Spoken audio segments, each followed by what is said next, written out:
calls in the human being's hearts. Keep dancing till the last note falls.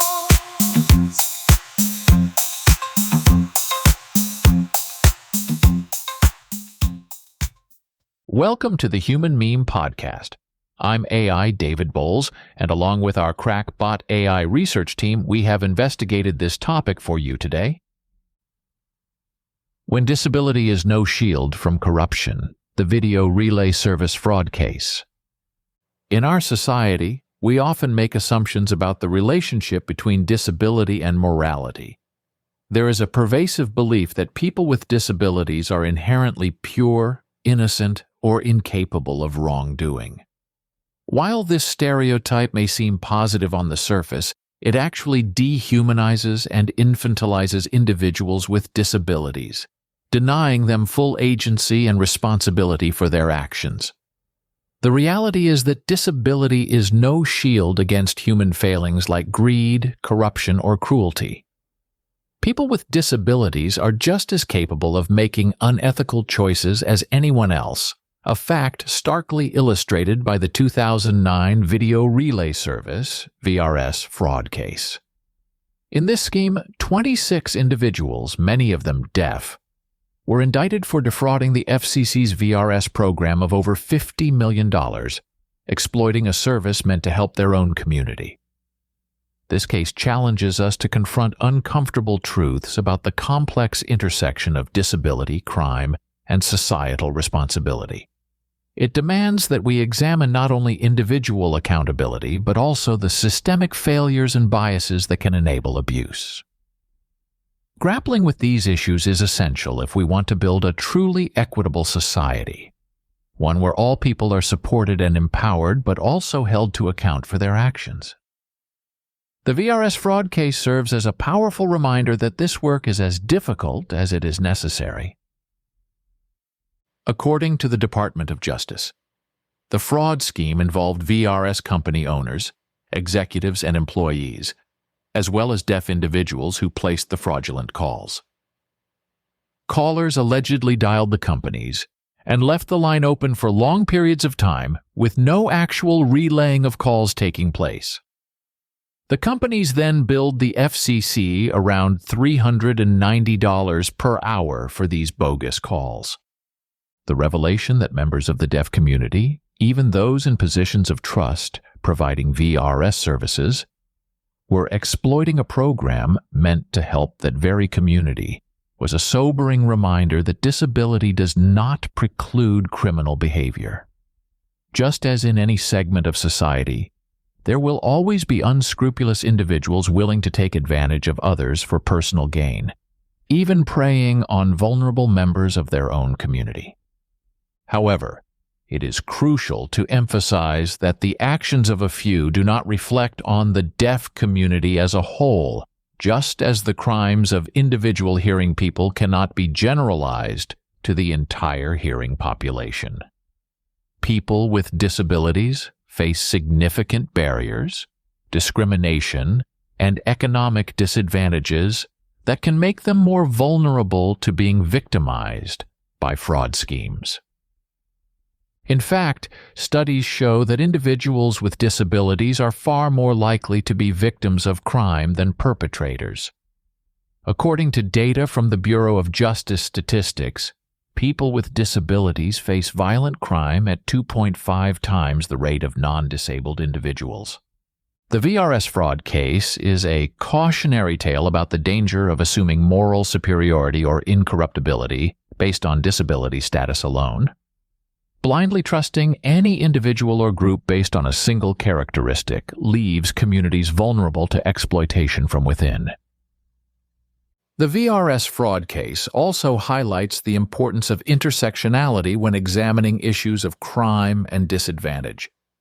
While disability alone does not determine criminal behavior, the intersection of disability with other marginalizing factors like poverty, lack of education, and inadequate social support can increase the risk of both victimization and perpetration.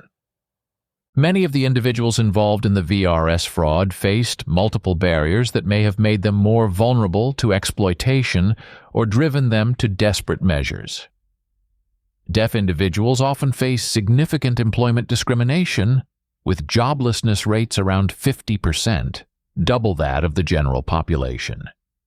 Lack of economic opportunity can lead some to see fraud as their only option. However, this does not excuse or justify criminal actions that harm others. The individuals who participated in the VRS fraud caused real damage to a vital service for the deaf community. Their actions made it harder for honest individuals to access the VRS and threatened the program's viability.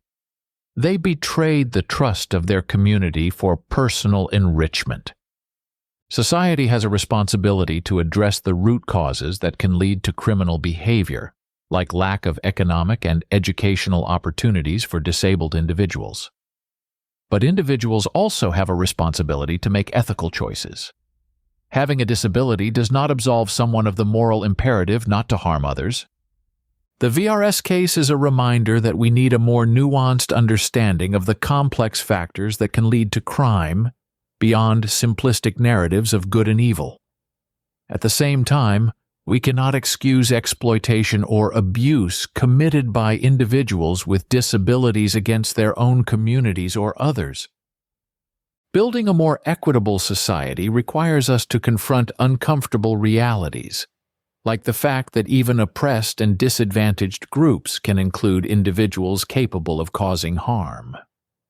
Only by acknowledging the full humanity of people with disabilities, both their capacity to be victimized and their potential to do wrong, can we hope to create real change.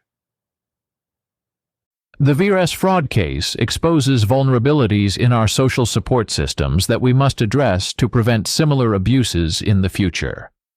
It is not enough to simply condemn the individuals involved and move on. We must examine the larger societal failures that allowed this fraud to occur and take proactive steps to close those gaps. One key issue is the lack of oversight and accountability in many programs that serve the disability community. The VRS program relied on the honesty of providers and users, with insufficient safeguards to detect and prevent fraud. Strengthening oversight, such as requiring more detailed call logs, implementing random audits, and establishing fraud hotlines, could help catch abuses earlier and deter potential fraudsters. However, increased oversight must be balanced with protecting the privacy and dignity of people with disabilities. Efforts to prevent fraud should not create undue burdens or barriers to accessing vital services.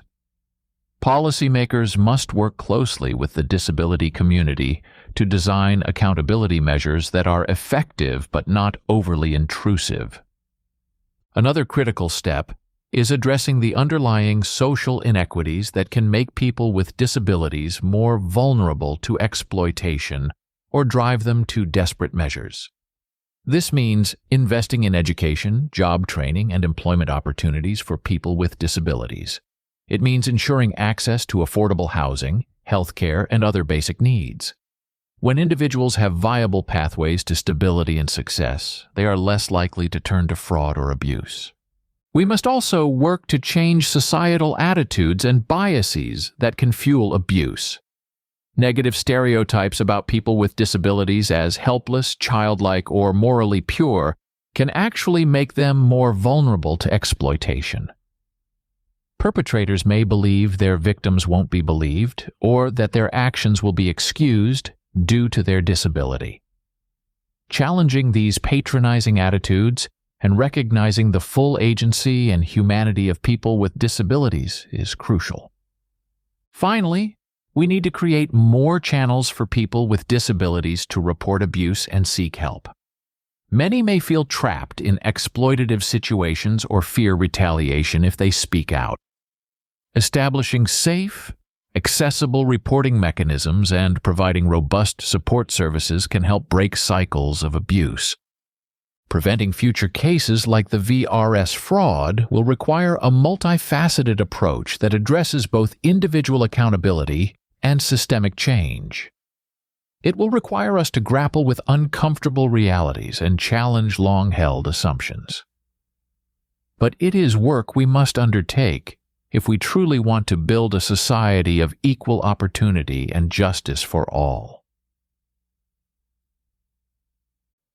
The video relay service fraud case is a stark reminder that disability does not confer moral infallibility.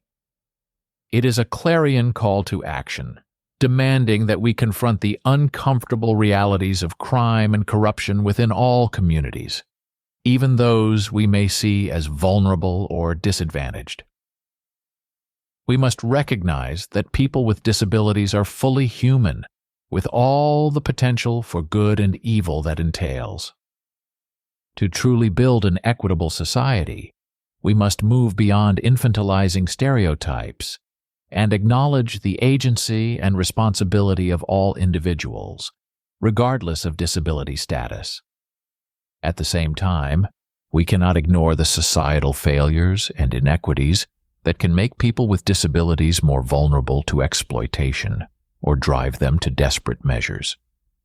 We must work to dismantle these systemic barriers and provide real opportunities for all to thrive. This will require difficult, often uncomfortable work, challenging long-held biases and assumptions. But it is work we must undertake if we hope to prevent future abuses and create a world of true inclusion and accountability. The VRS fraud case is a painful reminder of how far we have to go. But it can also be a catalyst for change. Let it spur us to build a society where all people are empowered and supported, but also held responsible for their choices.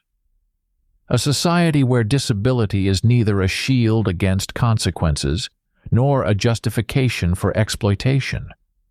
A society of true equality and justice for all.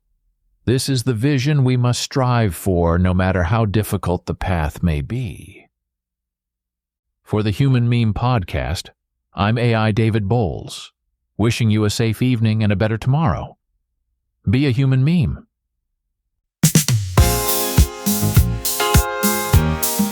Get up, sing ya. Let the rhythm find your feet. Get up, sing out. Let the rhythm find your feet. In the human meme, where every heartbeat meets. Get down, move on in this wild electric stream. Feel the pulse of night. Live in the human me. In the crowd we move, learning steps we never knew. Each beat a language spoken clear and true. Left to right, we sway under neon lights we gleam, finding freedom in the rhythm of the human being. Every move's a word, every step's a scream. In the lexicon of the wild, wild human need.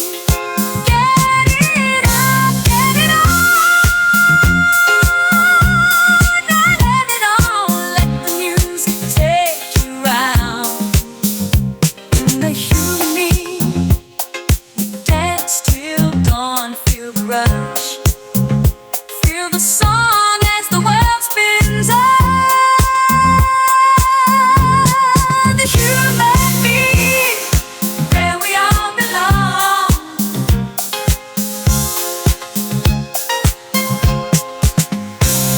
Each turn we write, tales in motion, bold and bright. In the magic of the moment under starlight. Hands in air, feet on ground. In this dance we're bound to the beat of life, where our true selves are found. Let loose the dreams in this vibrant stream. We're the living pulse of the endless human need. Get it up,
out the memories we've made in the beat of the night.